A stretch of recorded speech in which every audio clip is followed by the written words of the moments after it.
It's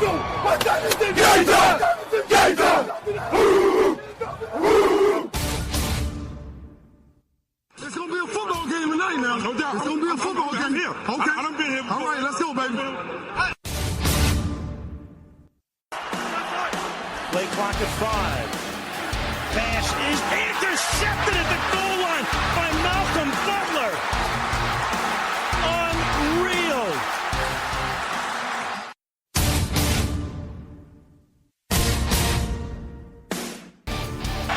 And the Ohio State Buckeyes are the first national champions of the playoff era.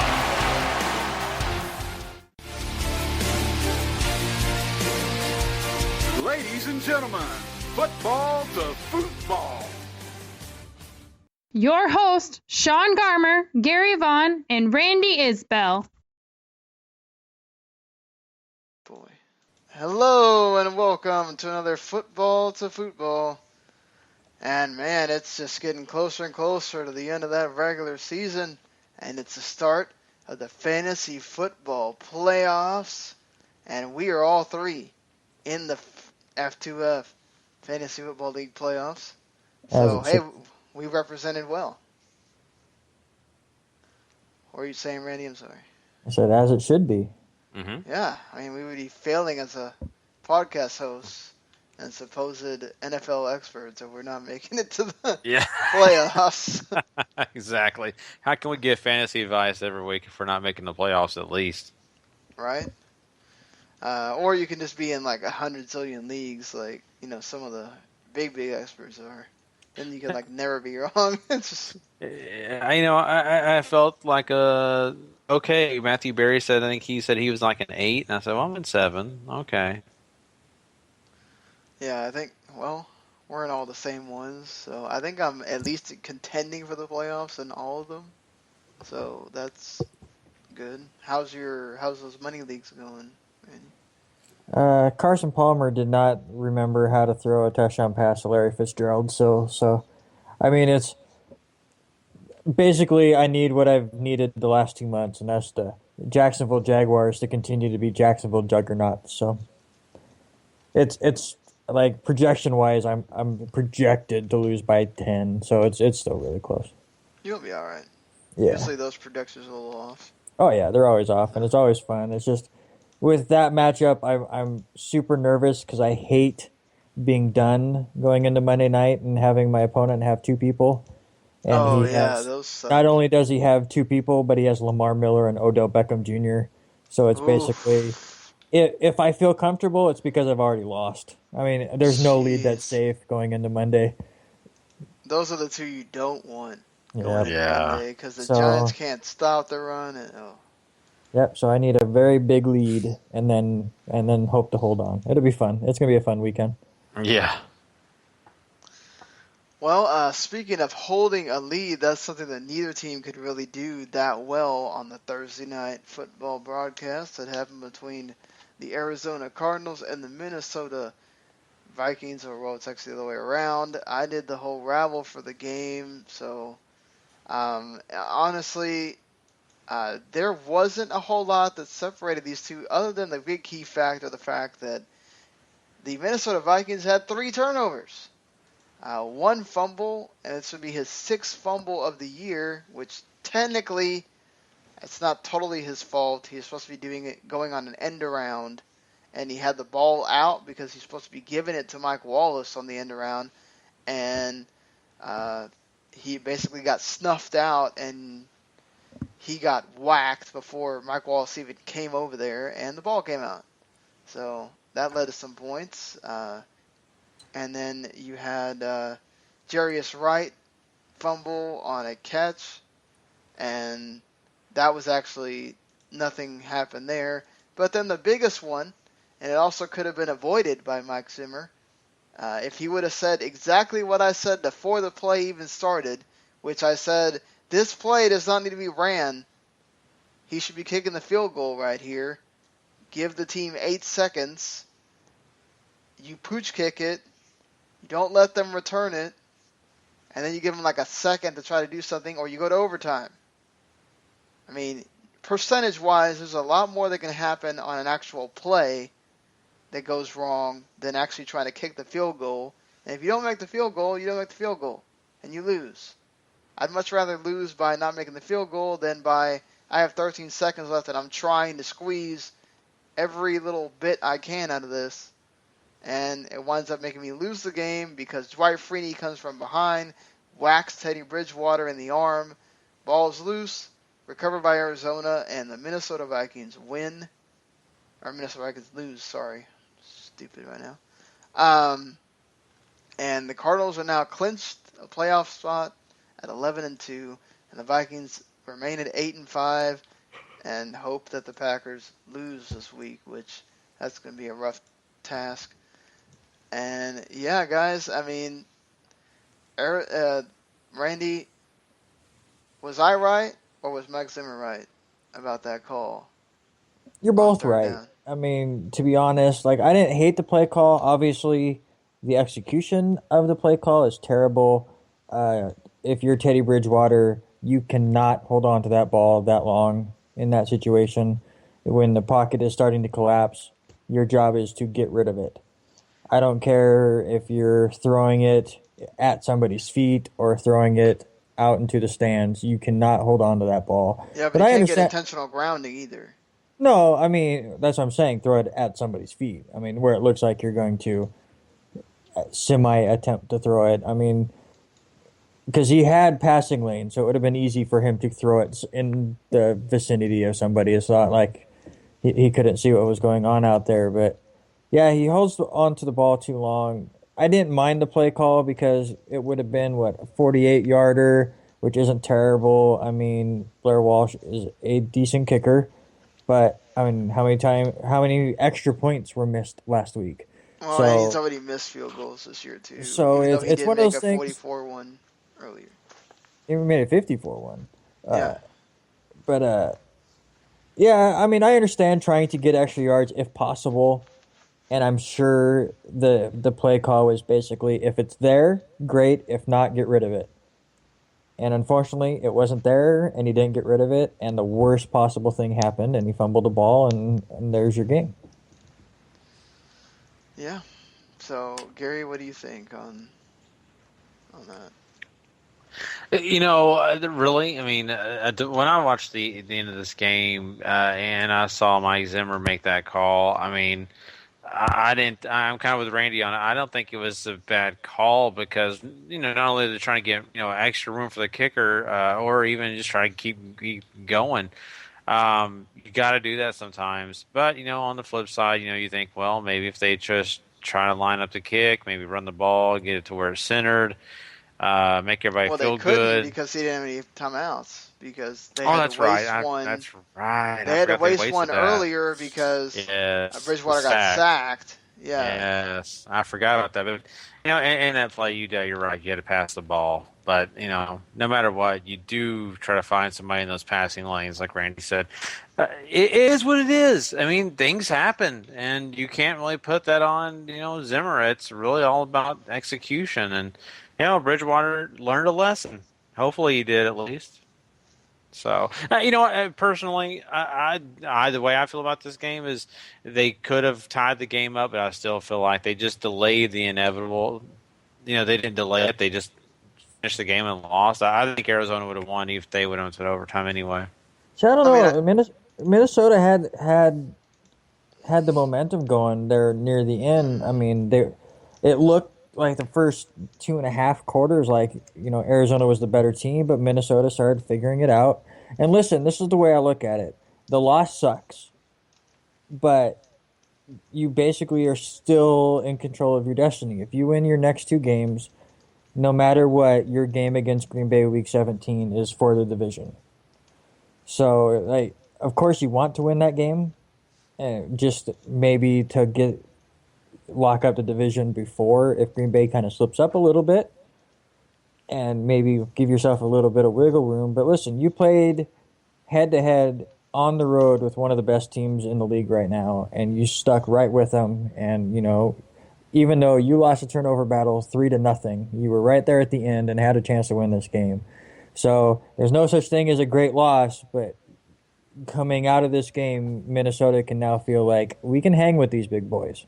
We didn't get the job done, and now we have to go out and prove it these next 3 weeks and make sure we're in the playoffs and hopefully winning this division. But we can hang with these guys for sure. Which would really be the first time we've seen them hang with the big boys recently, as they got whooped by the Packers and Seahawks. So, yep. And this was without those guys that they lost in the Seahawks game too. All three of them were out. All four of them, I should say. All four of them were out in this game.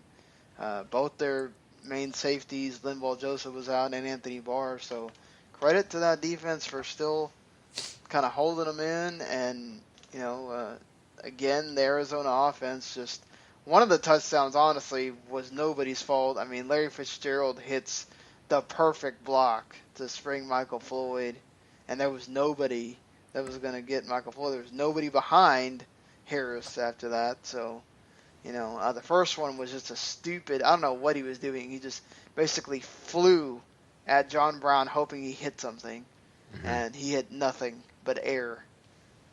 And, John Brown just went right by him. So, down the sideline.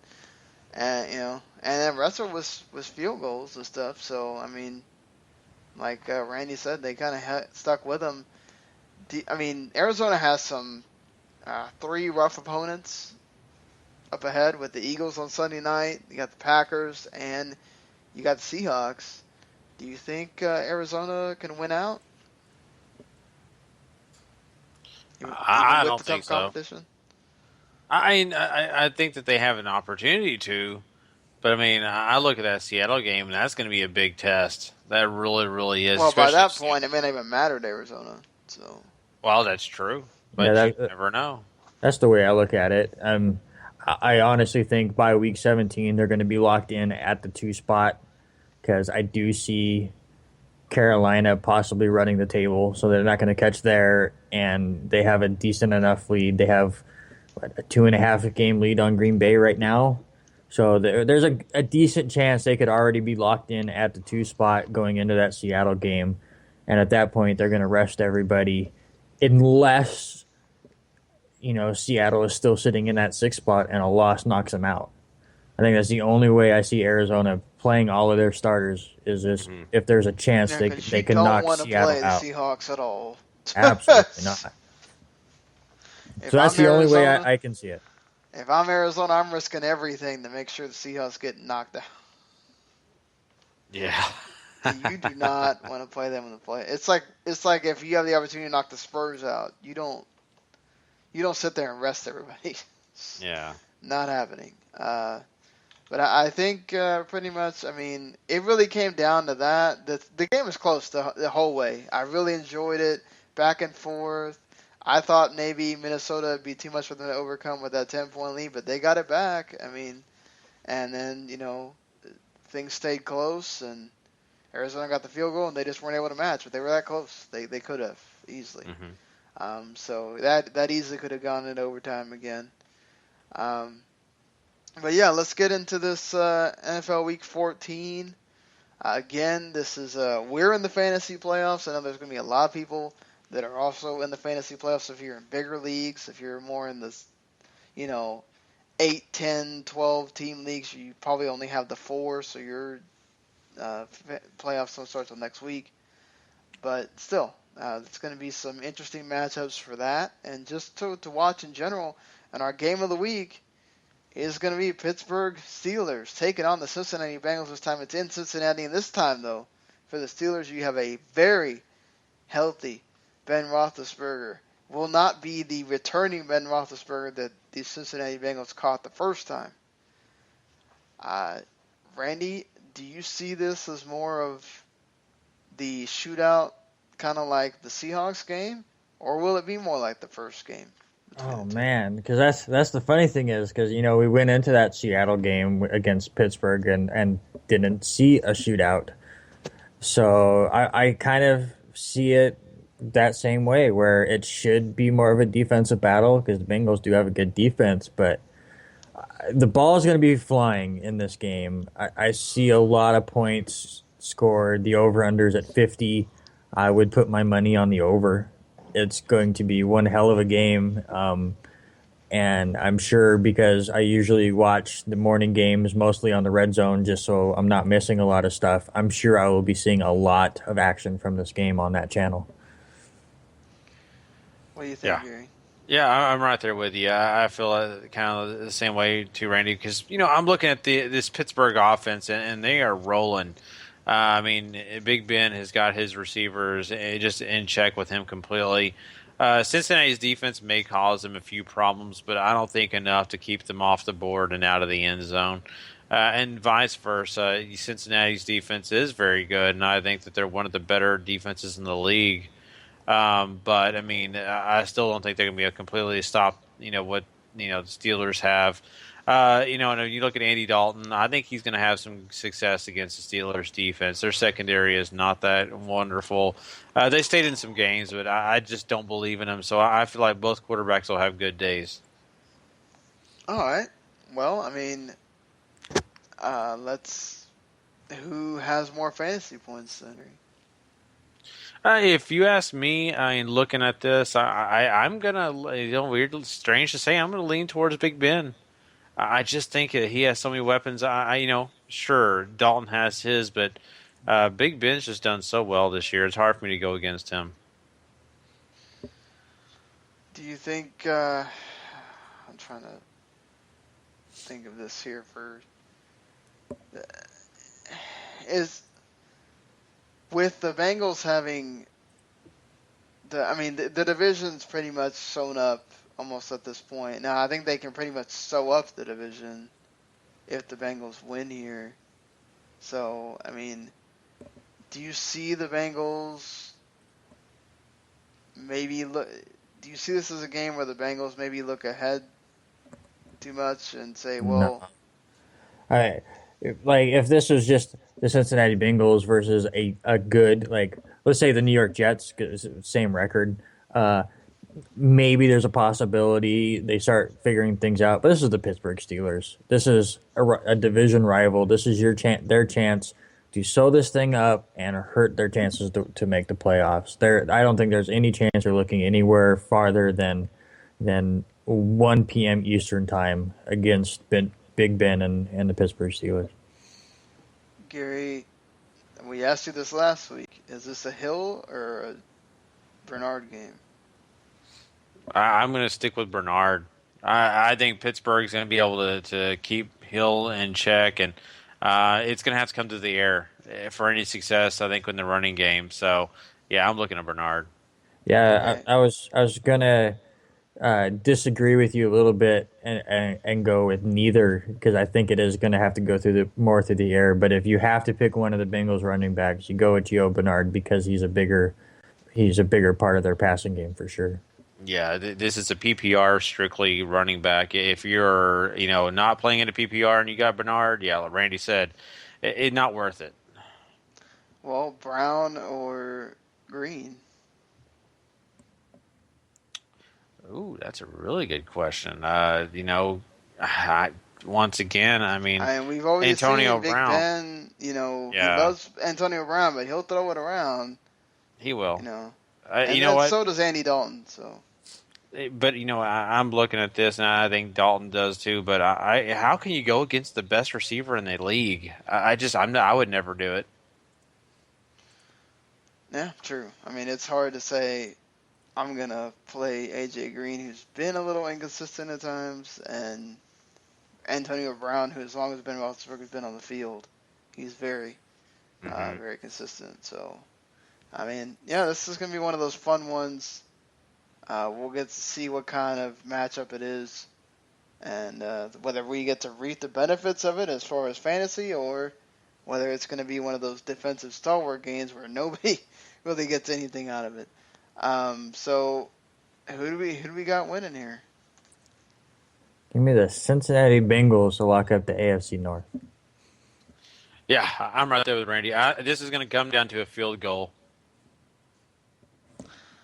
I guess I'll stand alone on this one. I think it's so hard to pull the deuce on your division opponent, especially your lead division opponent like this. I think the Steelers win. It's a good choice of words because your guys' favorite team, the entire division, is pulling a deuce Yeah.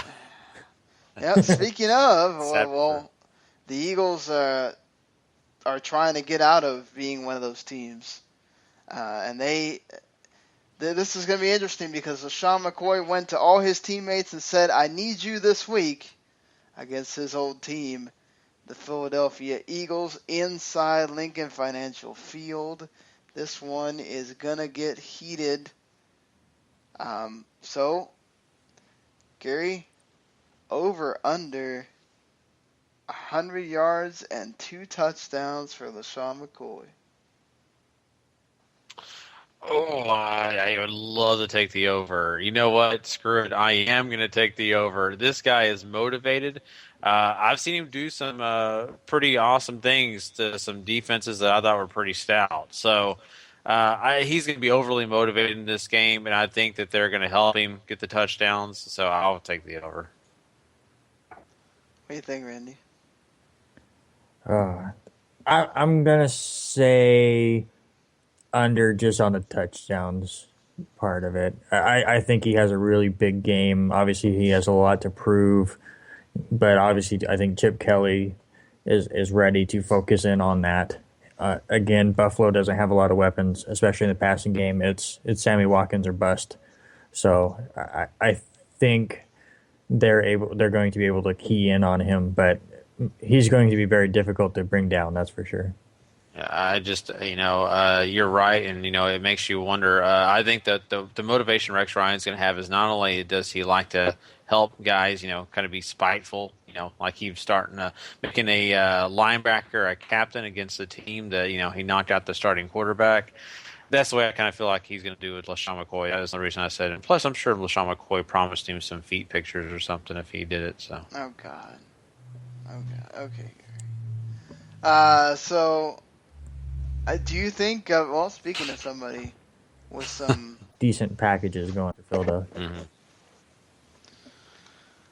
How many over under 2 interceptions for Sam Bradford in this game? I'll take the over. Okay, tell me why. I think that Sam Bradford, he looked pretty okay in last week's game against the Patriots, but I think Buffalo can actually get some pressure on Bradford, and we all know how mistake-prone this guy is. Well, I mean, he may be mistake-prone, but he has not thrown an interception in 128 straight attempts. It's the second longest streak in his career, and I really think that DeMarco Murray going and bitching to the owner again is going to see him get an uppage in carries. Ryan Matthews is supposed to be back this week, so you're going to see a lot of him. That's going to be huge right there. I think you're going to see a lot of Sproles in small dump-off stuff. I think Philadelphia is going in this game we're playing a tough defense, so we're going to rely on our running backs in all sorts of weird packages. I think they're going to rein in Sam Bradford a lot in this game, and he's not going to be throwing it more than 10 yards very often. So I'm going to say under in this game. And the only reason I'm going to disagree with you is because they're going to be down. The Eagles are going to be chasing this entire game. If they're running the ball, they're just taking risks and they're running time off the clock. I think they're going to be chasing the Buffalo Bills in points. Really? Yeah, I don't. At home too. At home, that has nothing. Last week's game against the Patriots, that to me is a mirage. That's not the Philadelphia Eagles. That they got everything. Oh no, I agree with you. They got a lot of breaks in that game. Yeah. And they should have got taken down pretty easily. And that was the Patriots losing that game. That wasn't the Philadelphia winning. All right, fair enough. I mean, so who do we have winning in this game here? Well, I know where Gary's going. Yeah, I'm definitely going to Buffalo. I just the Eagles may catch up eventually, but it's going to be too late. Clock's going to run out. I think Ryan Matthews coming back is a bigger thing than I think a lot of people are giving it credit for. Fantasy wise, I'm hoping DeMarco Murray has a great game, but I do not rely on it at all. But I do think Ryan Matthews is going to do well and Sproles will do well. I think the Eagles are actually going to win this game. I'm going to say Buffalo. I think this is going to be a close game. I think this is not going to be one of these the Eagles get blown out kind of games, nothing like that. As much as Buffalo's going to try, we got to remember Eagles have actually a pretty decent defense, and that I could actually see this being more of a defensive struggle than guys putting up points. Yes. And that's where Rex Ryan is at his best. When you're sitting there making him grind it out, I trust Tyrod Taylor a heck of a lot more than Sam Bradford in that situation. Plus, Tyrod Taylor can go get you a touchdown with his feet, and that's a big deal right there. When he can get you the first downs, when there's nothing else going on, I think I have to kind of go with that more than Bradford. Not to mention, Gary said, Buffalo.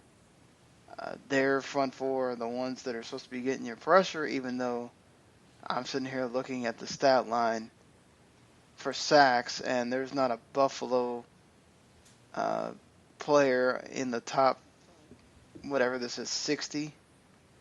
So, where I'm seeing a bunch of Philadelphia players here.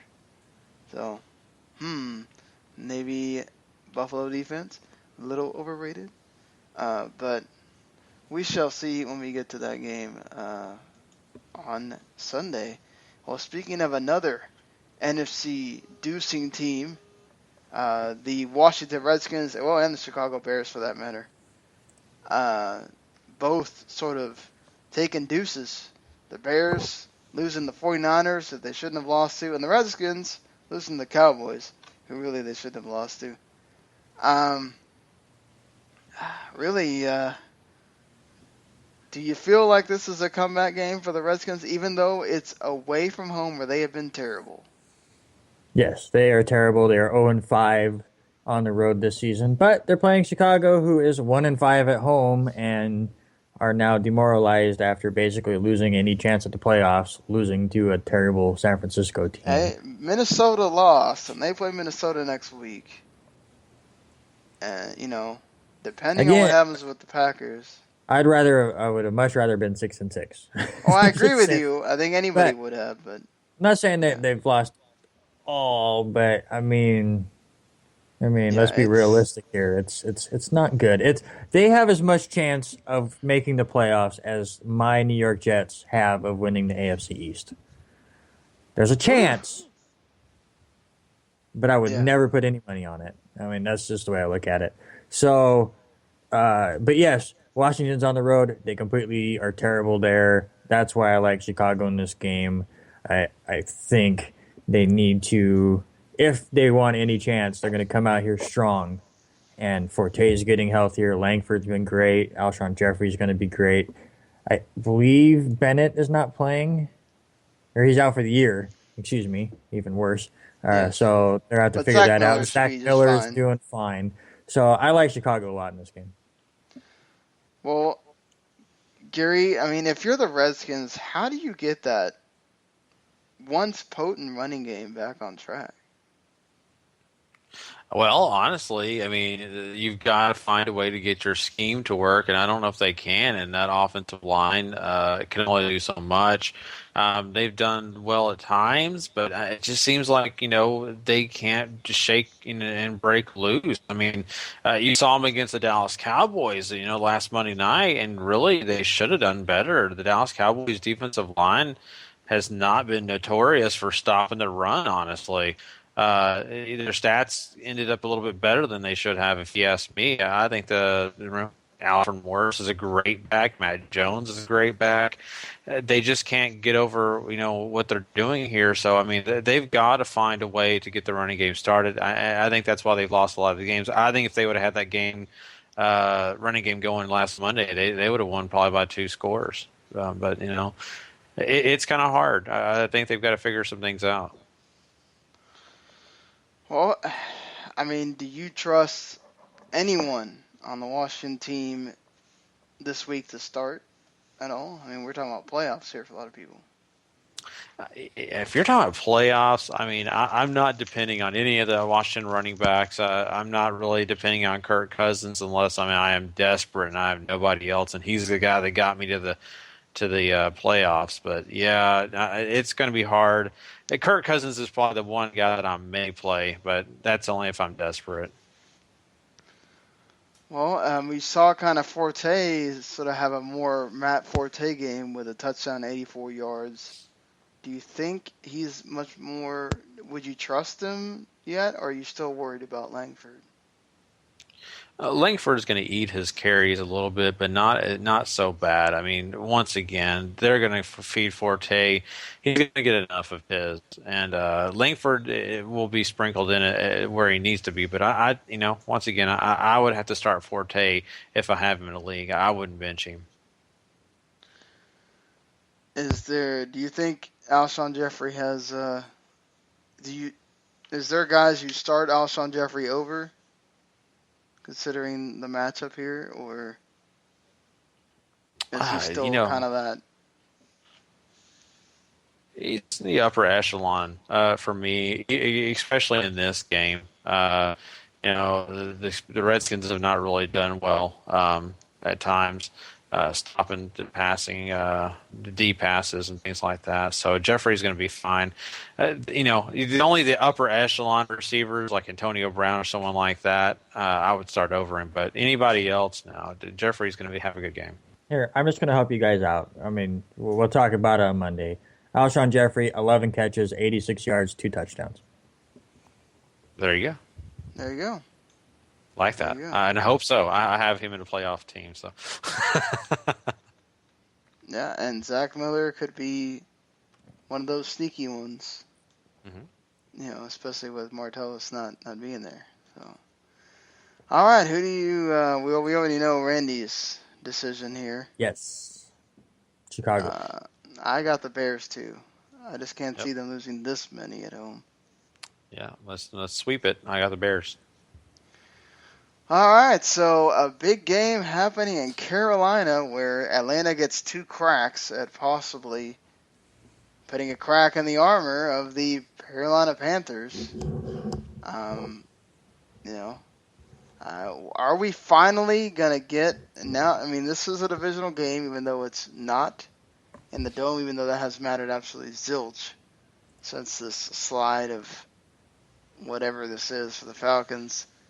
Did the Falcons continue to slide here, Randy, or do you think they finally find some mojo and figure out what the hell's wrong? And maybe it's Devonta Freeman, maybe they get Julio Jones more involved. I don't know. Matt Ryan finally. No mojo. No, there's no mojo here. I mean, if there's one game where they can find mojo, it's in 2 weeks when they play Carolina at home. But their season is in free fall. Matt Ryan has been terrible. Listen, if you're in fantasy right now and you're in the playoffs and you have Matt Ryan, you're looking somewhere else. I'm sure Gary agrees with me, but I'm starting a Ryan Fitzpatrick or a Marcus Mariota before I ever even think about starting Matt Ryan. Julio Jones, you're kind of stuck with. But I see Carolina completely blowing this team out. I mean, they're on a mission. They're showing no signs of slowing down. New Orleans gave them one hell of a battle, and, they hold them off. So now they go home against a team that's completely falling apart, and I think they just continue to put the nail in the coffin of the Atlanta Falcons season. Yeah, you're exactly right, Randy. And, I'm actually in a league where I have a chance to play 2 quarterbacks, and I'm even just considering playing one because Matt Ryan is on that team, and he's terrible. So, I mean, that shows you where I'm at. I'm willing to start Matt Hasselbeck this week and just trust him alone to do the job. So, yeah, I have no faith in anything that the Falcons are going to bring against this Carolina defense. So what about Cam Newton? He's been pretty rock solid lately. Where do you think his fantasy points lie in this game against Atlanta? Ooh, that's a good one because, I think it's going to be high. I think you've got to look at, 25 plus at least. He's done so great, 5 touchdowns last week. Not the first time he's had that many. But I mean, this guy's going to rock and roll. If I'm going to throw this out there, I could see him having 38 points this week. Yeah, 38. That's quite a huge number to throw out there. But Rushing and passing. Let's see. So nothing for Jonathan Stewart then. It's all Cam Newton. No, I think Jonathan Stewart's going to have a great game too. But I'm just saying, let's be honest. I mean, Jonathan Stewart's done it great this year. He's had a pretty good stat line, but he hasn't been in the end zone as much as you would like. I think Cam Newton has been taking away a few of those. All right. Well, it's everybody going to be Carolina here. Yep, Carolina. Yeah, Carolina for sure. It's a lock of the week. Or one of them. I don't know. There's some lock of the weeks here, especially this next one we're about to talk about. Kansas City. I felt like we just saw this game. Kansas City against San Diego. This time it's in San Diego. I don't think that makes a damn lick of difference because San Diego has no San Diegoans over there. It's pretty much going to be a Chiefs. There's be Arrowhead number 2 happening over there.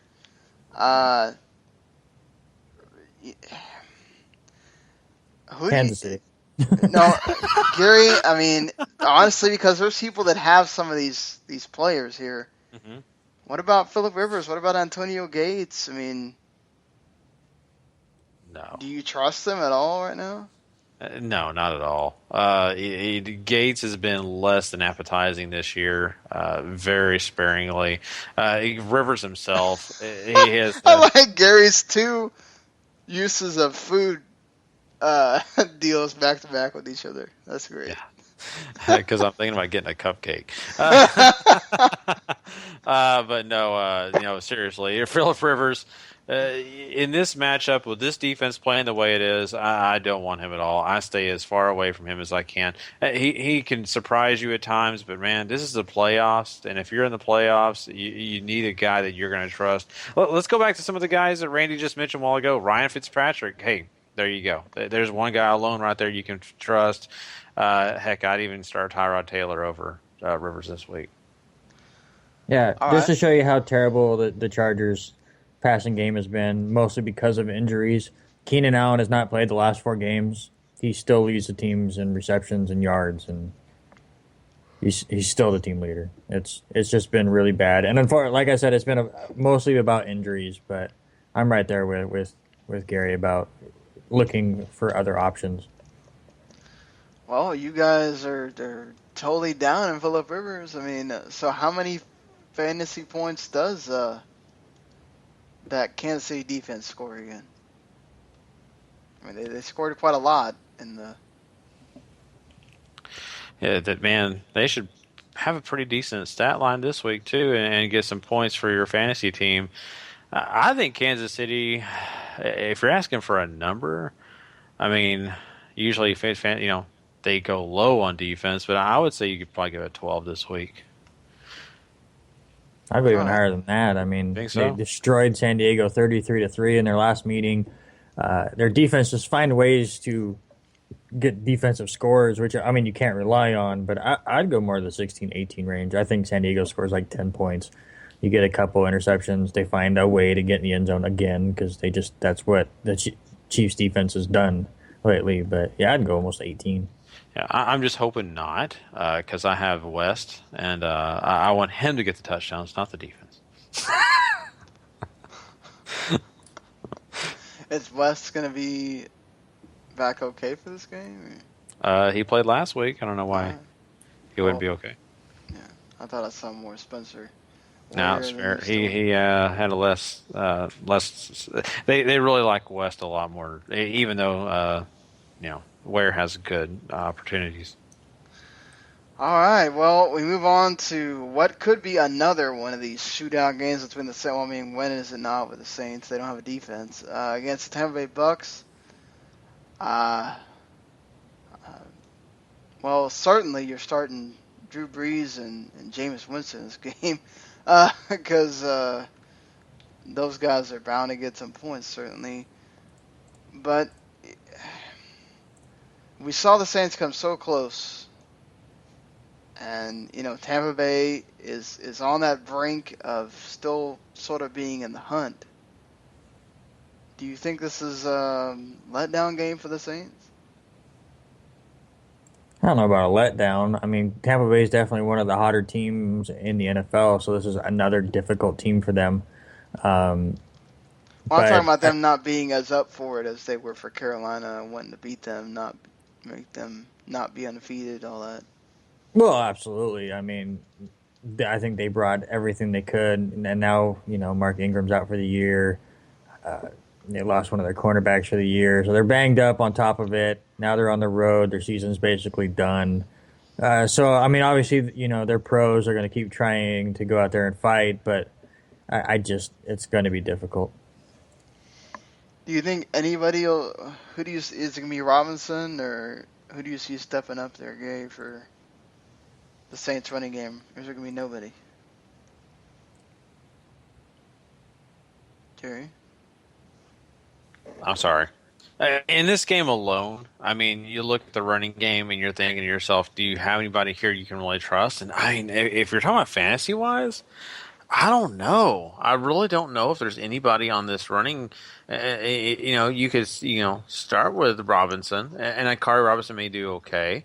But I just don't know if there's anybody in that backfield that I would trust. I think once again, your situation where Drew Brees is the guy, and they're going to let him control what's going to happen in the game. So I mean, really, for me, if you're depending on anybody, you're not depending on a New Orleans running back. You're saying I shouldn't. You're saying I shouldn't go cute and start C.J. Spiller over DeMarco Murray. Yeah, no, you shouldn't. Even though I don't have a lot of faith in DeMarco Murray this week, no. Not for me, at least. That's my personal opinion. I just don't think C.J. Spiller has been there all year to do anything, and I don't think he's going to start this week. Fair enough. I mean, who are we picking here? Give me Tampa Bay. Yeah, I think the Bucks are in it to win. Yeah, I'm gonna say Tampa Bay.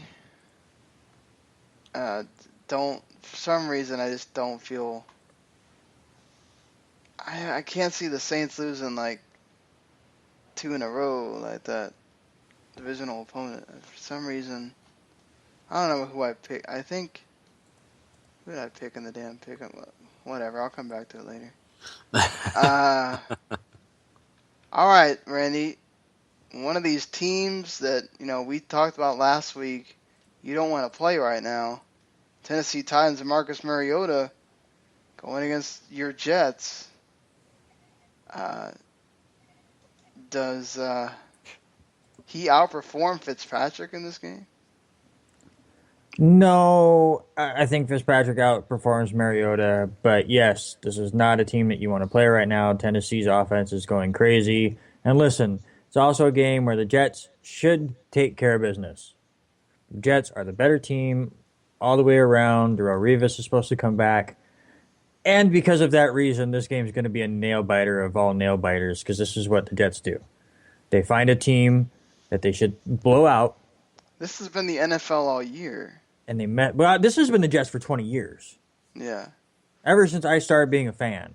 Like, anytime you get any hope, like, all right, the Jets are starting to play well. They're looking like a strong team. Here comes a weaker team where the Jets can go, okay, here's a win. Mark the win in the column already because they're just a better team, which is very rare for the Jets. They fumble it up. They're like, oh, my God, I don't know what to do. We're never the favorites. What is this? So I'm nervous that we're gonna get the bumbling Jets again that we've seen on several occasions this year. But no, I think Fitzpatrick has a better game. I'm curious to see how Chris Ivory goes, especially with Bilal Powell taking a lot of his work. So I think it's gonna be a closer game, but I like the Jets' offense more than Tennessee's.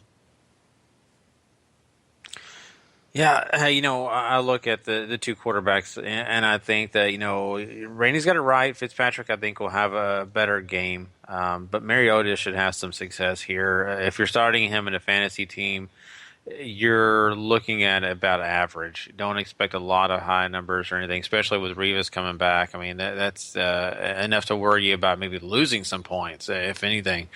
But in this matchup, I mean, I'm really excited to see how the Jets are going to handle this. Are they going to have Fitzpatrick sling it everywhere, or is Ivory going to get involved a little bit more? Powell, we've seen a lot from him, so I'm very curious how they're going to go, and are they going to stay balanced, or are they going to go pass heavy? Yeah, that is going to be interesting to see how they take care of this.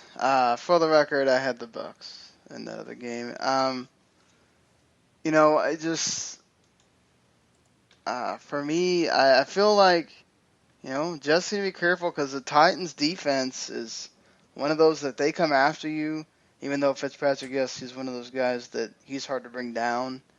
If they can kind of control Chris Ivory a bit, I think Brandon Marshall is going to be the X factor here if Fitzpatrick can get it to him. More often than not, then I think they'll be all right. If he's getting knocked to the ground more than that, that leaves opportunities for Mariota to kind of find spaces in the defense, and he's got, some of his weapons back, and, Delaney Walker's always an issue to kind of defend, so I think this is going to be a little interesting. This nail-biter thing with Randy, I think it's going to be a nail-biter because the two teams are going to play each other rough. And I'm going to say the Jets, but, man, would not be surprised at all if the Titans wind up winning this game. But, Gary, who would you take in this situation? If you're in fantasy and say you do have a team with a Mariota and a Fitzpatrick on your team, who are you starting? Oh, well, like I said a while ago, I'm with Randy on the Fitzpatrick over Mariota. I think Mariota is going to have an average game, but if I were you, I'd worry about maybe him having some turnover issues compared to what Fitzpatrick would. All right, fair enough. The rest of Ivory's, Tennessee's tough deep. Do you feel like you can still trust Ivory? Yeah, at this point, you kind of have to. True. All right, so Jets, everybody, or? Yeah, yes. I got the Jets. All right, Gary, here's one of, you were also doing the Redskins and Bears, so Gary's other game here is the Oakland Raiders and the Denver Broncos. The Oakland Raiders are still technically in the playoff race there at 5-7, taking on Brock Osweiler and those Broncos. Do you see this as another sort of game where do you feel like Derek Carr finally kind of gets out of the little slump that he's been in? Or does Denver's defense kind of keep him in it with this? I'm not sold that he's going to be right out of the slump. Is he going to be terrible in this game? I don't think he's going to be terrible. I just don't think you're going to get high numbers out of him. I just think this Denver defense is too good to allow him to do that. Now, I could see maybe having a 2-touchdown game. But I just think that the passing yards are going to be down in this one.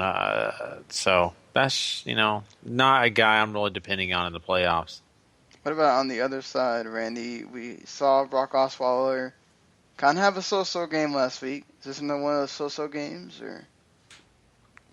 It's going to be exactly how last week was. Gary, I'm sorry that you have to watch this game. It's going to be exactly like San Diego. They're going to rely on Osweiler enough to get a lead and then just go, okay, hand it off. Hand it off. Is C.J. Anderson back okay? Right now, it looks like Juwan Thompson is actually going to be the starting running back because both C.J. Anderson and Ronnie Hillman missed practice on Thursday. Ooh. So it's definitely something to look out for. And it's actually somebody I'm looking at right now, reading a bunch of stuff going, is this the guy I want to start over DeMarco Murray? I just don't want to start DeMarco Murray in my playoff matchup. Yeah. I'm looking elsewhere. So, yes, Juwan Thompson looks like he is going to be the starter as of now. All right, over under 3 turnovers for the Broncos defense. Over. Wow, over. All right. Gary? Yeah, I'll take the over. I'm going to take the under. At some point, Derek Carr just can't throw that many interceptions. So, everybody got the Broncos, I'm guessing? Yes. Yeah, I'm going to go with Broncos. Yep, Broncos. Yeah, you know what? If the Seahawks can't beat the Ravens, they don't deserve to go to the playoffs. Seahawks. I don't think that there's not much to say about this game. I mean, Russell Wilson should continue to do what he's been doing. Thomas Rawls continue to do what he's been doing. Doug Baldwin, same thing. Matt Schaub, all he does is throw pick sixes. That's Seattle defense. Maybe play of the week for Seattle's defense right here. I mean, Yeah. God, yeah. Listen, if you have a Seattle stud, you're playing him. If you have a Baltimore starter and you made the playoffs, There you go. I don't know how you did it. It's To kind of like be me fair, making the playoffs Aiken's with pretty Matt been Ryan. decent. I mean, to be fair, Aiken's been decent. So, he's a good flex guy at least. No, that is true. All right. Not I this mean, everybody's Seahawks. I mean, there's no point of, we don't need to make this long just to make it long. So, Indianapolis Colts taking on the Jacksonville Jaguars. Matt Hasselbeck had one of those games last week. He's banged up. I'm sure him in his older age is not, but he's playing a defense that doesn't like to stop anyone unless you throw an interception to Devon House, where Devon House is like the only guy that likes to actually play defense on that team, seems like. So as long as Matt Hasselbeck can avoid interceptions, how many touchdowns do you think he has in this game? 2. I say he has 2 touchdowns. I say Frank Gore gets one on the ground. All right, Gary. Ooh, I'll go 3. I think he's got a little bit higher of an opportunity to get touchdowns. I'll go 2 on that. I mean, Vontae Davis probably going to get stuck on Allen Robinson. Do you see that at all affecting his usual fantasy performance here? It just has not seemed to matter who you put on Allen Robinson. He's going to get his. I mean, you may slow him down a little bit, but especially in the red zone, like seeing some of the catches that he was making last week against Tennessee were just outrageous. One of his touchdowns, it just seemed like he reached around the guy. Like, it looked like the defender was in perfect position to intercept the ball, and Allen Robinson just reached around him and took it. So, Yeah, I mean, did. it might slow him down a little bit, but he's one of those, like, elite receivers. Agreed. You think TJ Yeldon's a factor in this game at all, Gary? Yeldon, I think, will have a pretty okay game. I think he could, and I look for him to have a pretty, potential. I don't know, a pretty good game, but I mean, potentially he has the opportunity to have, multiple scores. But I never would just put my money down on that. But I feel like he's going to have a game where you could definitely start him in the flex position. Well, speaking of, do you feel like you can start any of the Colts receivers here? Or is there a particular one that you favor over the other? We've talked about this a lot. I mean, but Andre Johnson is still one of Hasselbeck's guys. But I mean, I'm always watching out for Moncrief. Moncrief sneaks into these type of games, and so I mean, those are 2 guys that I'm looking at. Hilton's always great, but I think they're going to really be keen on Hilton this week. All right, who you got?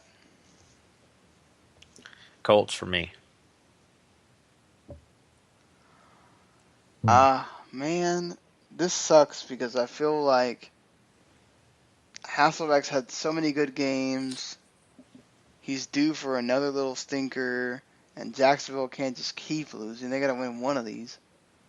I'm going to go Jacksonville again, even though I feel bad because I picked Jacksonville the last 2 weeks and just get close and nothing.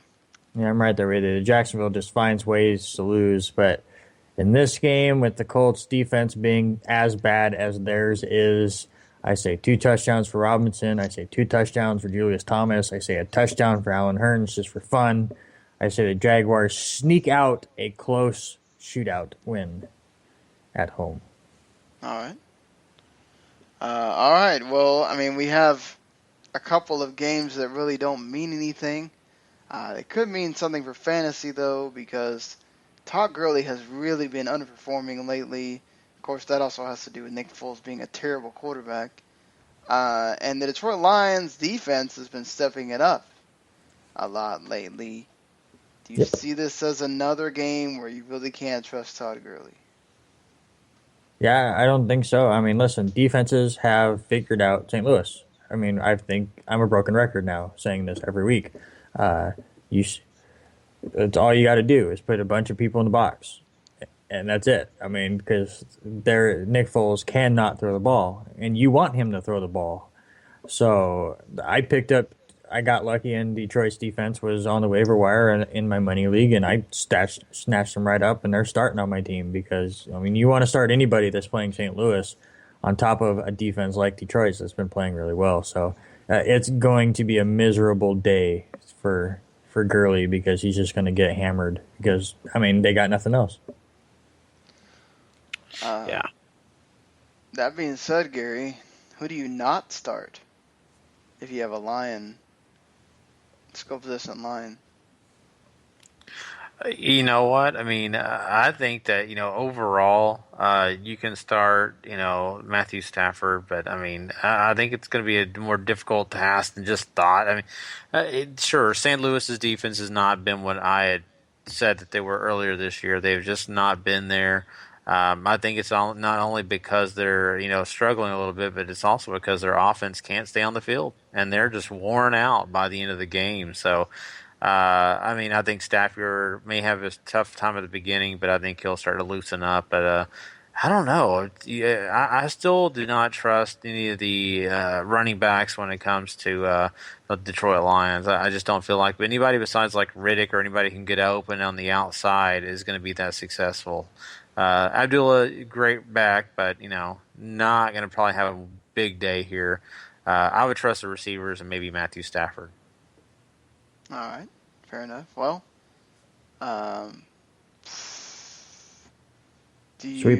is Calvin Johnson going to have another monster game here? I wouldn't say he's going to have a monster game. I think he'll have a good game, but not a monster game. I think Matthew Stafford's going to get the ball out. Touchdown and I can see a touchdown, but that's about yards or something. I think that's closer to him having multiple touchdowns. All right. Yeah, let's all sweep it with the Lions. All right, well, I mean, this is maybe a little bit of a closer matchup. Cleveland at home, Johnny Manziel, the quarterback, against Blaine Gabbert, the quarterback for the 49ers. So, Blaine Gabbert's looked pretty good as 49ers quarterback. Do you think that we over-under how many touchdowns for Johnny Manziel? -4. Jeez, -4. Wow. Can you tell how much I like this guy? No. What do you say, 2? Yeah, 2. Fair enough. Yeah, I mean, he is I'll the one push that got Benjamin going with the deep ball. So. Mm-hmm. Nah, I would push it 2. 1 for Benjamin, 1 for Barnage. Oh, you think he finally finds Barnage? Okay. The last time he started, he did find Barnage a bit. So. And Barnage did get an extension. So Well he's deserved. with the Browns for a little while. On the other end, do you think Blaine Gabbert equally has 2 touchdowns? I mean, this is a Brown defense that seemingly cannot stop anyone. I think so. If you're asking me personally, I feel like that he'll have an okay game. Nothing, great. I think that they're going to have some success running the ball too. So I don't think it's going to be I was going to say that. over. Is this a sneaky start for a Sean Drawn if you're in a deeper league because we know the Browns' rushing defense woes. For me, yes, definitely, and I look for him to be, at least a flex, if not a running back too. I think he'll have a good game. And just for the record, the last time Manziel was the quarterback, Gary Barnage, 6 receptions, 65 yards, and a touchdown. All right. Well, on the other end, though, do you think this might be a good game for Duke Johnson? Or, 49ers defense has been kind of getting better as the year's gone along. So, yeah, I don't think that he's going to have a breakout game or anything. I think he's right about where he's been. I wouldn't expect anything else. Yeah, they just refuse to use him in a manner that would suit his capabilities. It seems like they just want to run it with Crowell and use Duke Johnson in passing down situations. And he works in the passing down situation. Absolutely. That's what I'm saying. I would love it. I would absolutely love it. He has sat on my bench all year. I'm just waiting for him to take the starting job, and they just refuse to give it to him. So, all right, who you got? Give me the 49ers. I can't pick a team with Manziel on it. I'm gonna go with the Browns here. Yeah, I got to go 49ers.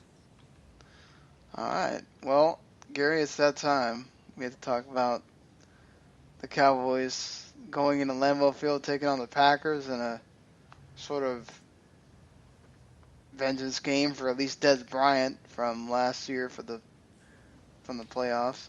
Over under 10 times they show that play. Oh, my geez. God! That's over. They'll show that like 30 times. It's like them showing Romo on the sidelines. It's good God, come on. Yeah, really. They're going to show that thing. Now I got to look who's doing the play-by-play for this game. Hold on. Oh, that's going to be Troy and Buck because that's America's Game of the Week. You know it's going to be them. So this is their game. Fox, you're stupid. Hey, you can just listen to me on Ravel instead. So, which I don't know, that'd be worse. So, well, Aaron Rodgers. How many touchdowns does he throw on this? Apparently, even Ty Montgomery going to be back for this game. How many touchdowns for Aaron Rodgers? I got him at 4. Randy? 4 is I got a him good, at 3, I think. 4 is a good number, but I'm going to go 5.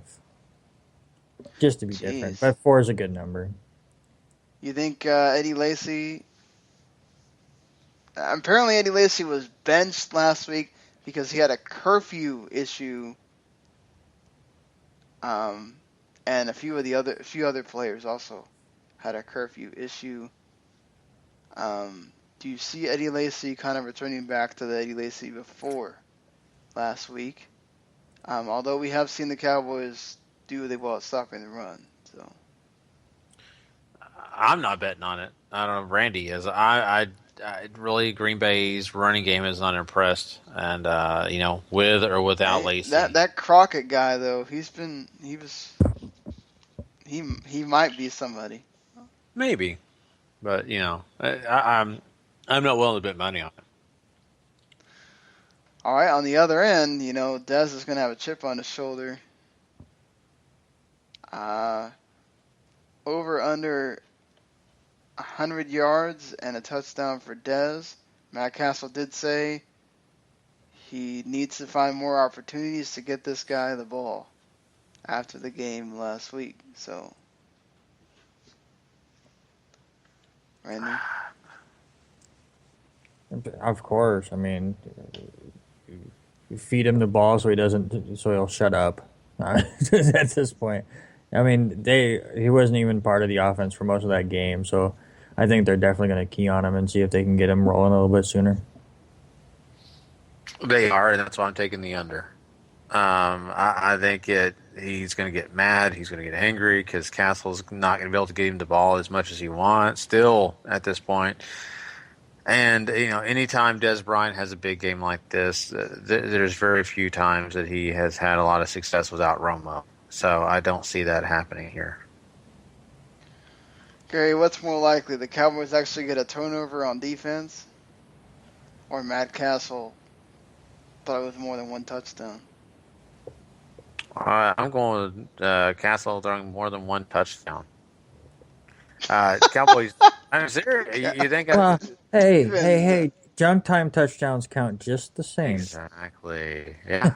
And not only that, I mean, honestly, the Packers D has not been what they have been advertised earlier this year either. So, but not only that, look at the Dallas Cowboys defense. How many times did they turn the ball over? Not very many. That's the biggest problem this year. So, I'll take the touchdowns. All right, who you got? Oh, Green Bay. I got the Pack. I gotta go Green Bay too. And I will say before we move on, I was bashing on Fox for putting Troy Aikman and Joe Buck on this game because they're going to show that stupid play 30 times. But I will give credit to Fox for the San Francisco-Cleveland matchup because not only do you have two terrible first-round quarterbacks facing against each other, your analyst for that game is Brady Quinn. I mean, who else knows? Who else knows more about quarterbacks that just didn't get the job done? So, going through the list of these, I saw that and I had to turn my mic off because I was laughing pretty good. So, yeah. So, if you want entertainment in the morning, find a way to watch the 49ers and Browns game just to listen to Brady Quinn break down Gabbert and Manziel. It's going to be beautiful. All right, Sunday Night Football, the New England Patriots taking on the Houston Texans in Houston at Holy crap. Energy Stadium. That same website I found all of the play-by-play stuff. No joke, it says the New England Patriots at the Houston Rockets. What? Oh, you got to screenshot that. That's amazing. Man. I mean, I guess they got, that earlier before the season started, they had that nice little thing where they would show what it would look like if the players wore the basketball jerseys for the team. Maybe that's what confused them. I don't know. But the Houston Rockets with the Texans jersey actually look pretty cool. Anyway, we have seen, we do know that with a broken left hand, J.J. Watt plans to play in this game. Dude, that guy's... He's a man. Yeah, seriously. DeMarco Murray couldn't play with that broken left hand last year. No. Well, of course, he's a pansy. So, well, hey, he's over there moaning and groaning over there about, I'm not getting the ball enough. I'm a baby. How about you never sign with the Eagles in the first place? The fact that there's rumors going around that he may come back, that I don't want him. Please do not sign him again. Please don't bring him over here. I don't want him. We have lost Sean. Sean has went on a rant. Gary, get us back. Yeah. Anyway. That's for, other talk. So, how many sacks do you think, if any, does J.J. Watt get on Tom Brady here? Ooh, I will say 2.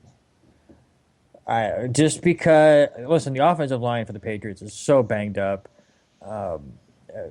You saw that a lot against the Eagles, where the pressure was really getting to them, and the mistakes were really, really, really big. Though it really comes down to this. All of a sudden, Rob Gronkowski's at practice yesterday. I mean, oh yeah, of course. He's still in a brace, but it's now he's questionable for the game. So maybe he plays. Total Patriots mystery. Oh my God, here's Gronk. But even if not, Scott Chandler's not anything to scoff at. But no, he's just. I think this could also balls. This could also be one of those. New England saw what happened last week, and they're like, we got to start clinching stuff. a bye is huge with some of these wild card teams that might be coming out of the AFC. I mean, obviously you'd rather take a bye than playing Pittsburgh or Kansas City right now. So maybe a little bit of urgency from New England here if they decide to go with Gronk. How do you think DeAndre Hopkins does he have more of like a game like last week where he kind of doesn't show up a lot and he might have one drive where he shows up, or do you think he has more of a DeAndre Hopkins type game here? Gary? DeAndre Hopkins, you're talking about? Yes. I think he'll have a decent game, not anything wonderful.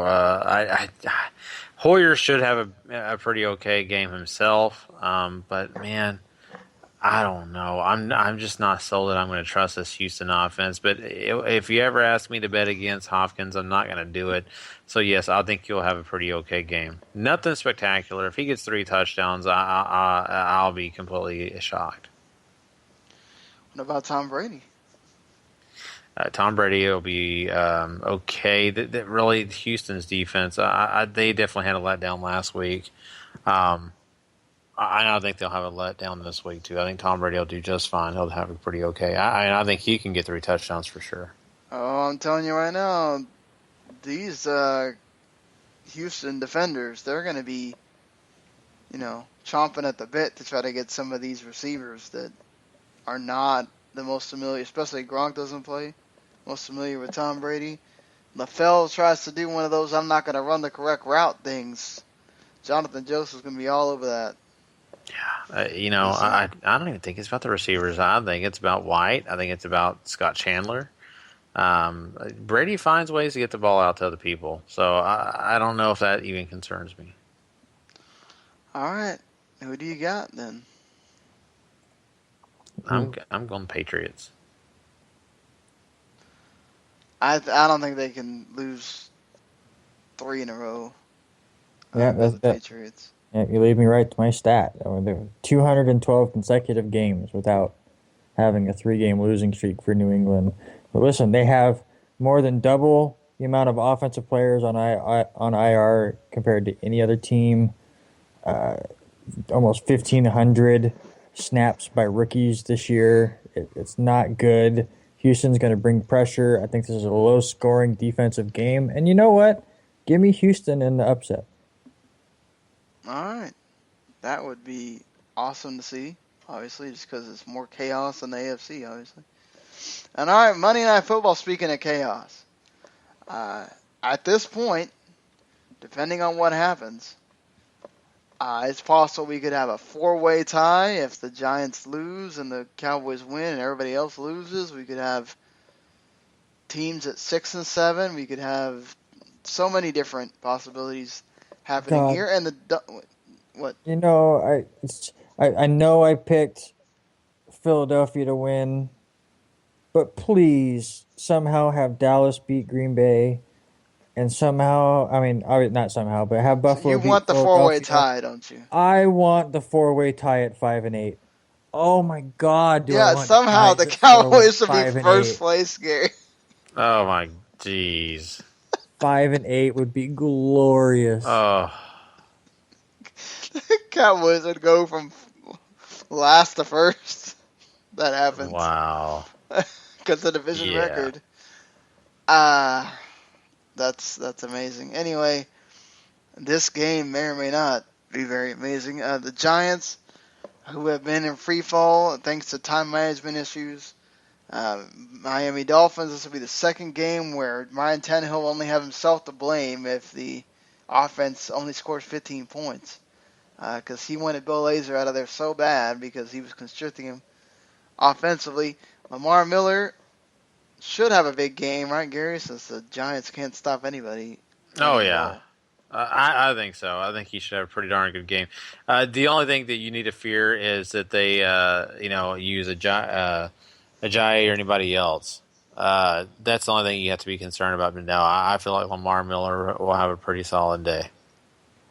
I will say though, I thought the same thing about the Jets' rushing attack, and really it became more of a passing thing. Not because Lamar Miller is not going to be able to get his yardages, but I think more Miami might game plan to go through the air because the Giants are so terrible in the secondary. That's what the Right. Jets did last week, Yeah, I mean, and where that's what. Ivory was fine and Bilal Powell were fine, but they went, we can just destroy the secondary. So they may Especially if rely on Tannehill Matthews a little bit. plays. Yep. Having Jarvis Landry, Matthews, and everybody, everybody else, Devontae Parker, all running at that defense. Oh, that's a little scary from the Giants. That being said, on the other end, they got Odell Beckham running at those Miami defenders who are all short and have issues with that problem. And that makes it really easy for these taller defenders to get over them. And Eli Manning, I mean, he's been having these games with interceptions.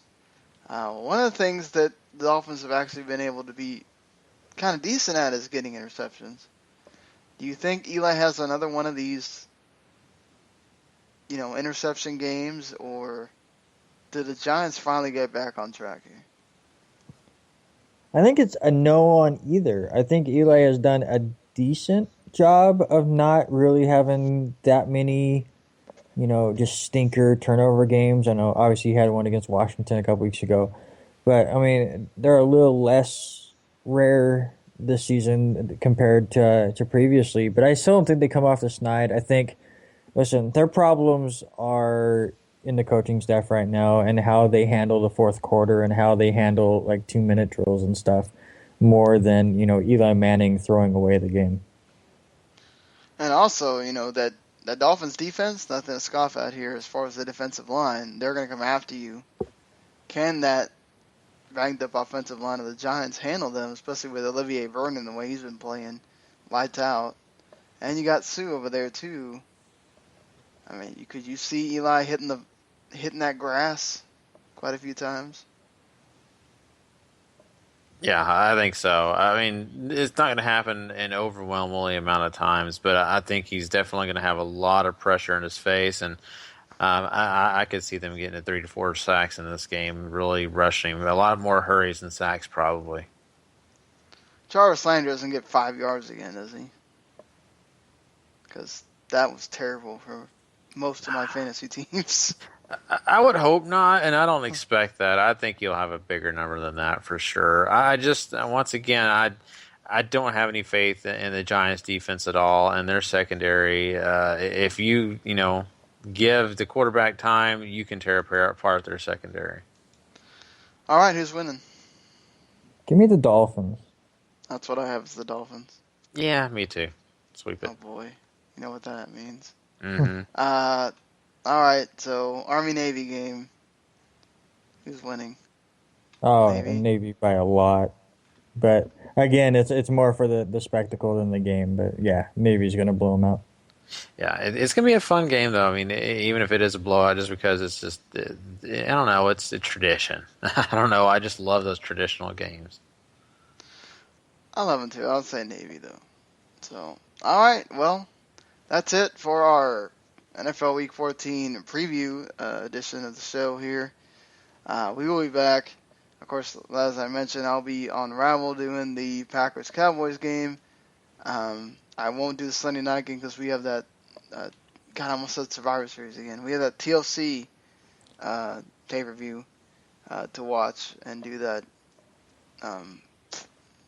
podcast afterwards, which we just did the preview for TLC over on the Rest of the Max podcast, which you can listen to just like this podcast on iTunes, Stitcher, wherever there are podcasts, Podbean, Spreaker, geez, name a damn podcasting host thing, it's on there.